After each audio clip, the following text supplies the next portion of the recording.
हमारा next video है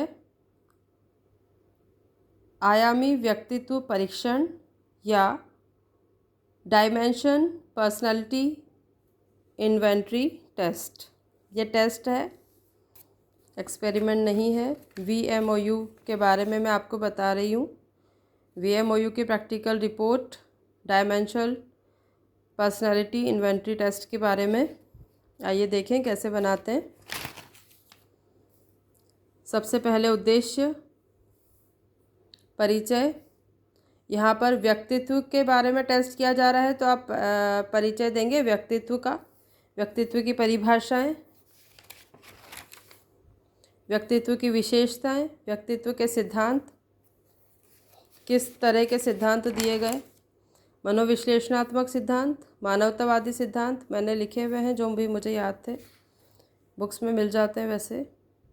व्यक्तित्व के प्रकार, युंग का बहुत इम्पोर्टेंट है इसमें, युंग का, आइजेंक ने जो वर्गीकरण दिया, व्यक्तित्व का टाइप A और टाइप B सिद्धांत, ये भी बहुत इम्पोर्टेंट है। जो भी इम्पोर्टेंट थ्योरीज़ हैं पर्सनालिटी के बारे में वो आपको यहाँ पे डिस्क्राइब करनी है। The big 5 factor theory of personality, ये तो बहुत इम्पोर्टेंट है डायमेंशनल थ्योरी के लिए, क्योंकि इसी के बेस्ड पर ये हमारा टेस्ट है। इसमें भी डायमेंशंस हैं और लगभग इन्हीं के बारे में हम टेस्ट कर रहे हैं हमारे सब्जेक्ट का, तो ये तो आपको ज़रूर लिखना चाहिए। देन व्यक्तित्व मूल्यांकन की कौन कौन सी विधियां हैं उनके बारे में आपको लिखना है, व्यक्तित्व मूल्यांकन की विधियां।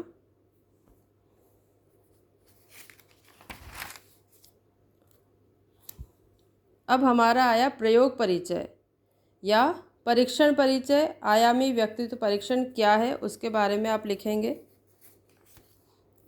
Active and passive, enthusiasm and non enthusiasm, assertive and submissive, suspicious and trusting, depressive and non depressive, emotional instability and emotional stability.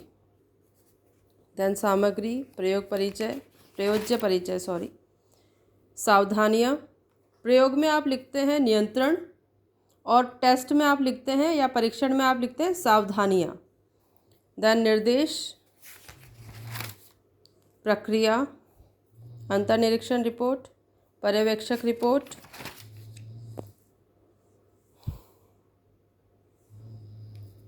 मूल्यांकन। ये इसकी आपको एक बुकलेट मिलती है, उस बुकलेट में बहुत सारे क्वेश्चंस रहते हैं। उन क्वेश्चंस के बेस पर जो आंसर्स हमारे पास आते हैं उन आंसर्स को यस, अनडिसाइडेड और नो में लिखा जाता है। जो रो स्कोर आता है उसको आप यहाँ लिखेंगे। इस तरह से इसकी टेबल बनाई जाती है। And Z score according to raw marks आप यहाँ पर डिस्क्राइब करेंगे।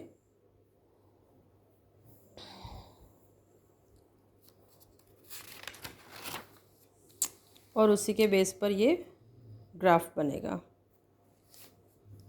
अब ये जो आपका जेड स्कोर आया है उस बेस पर आपने उस पर्सनैलिटी का क्या इंटरप्रिटेशन किया उसके बारे में आपको यहाँ पर लिखना है कि वो किस तरह की पर्सनैलिटी है।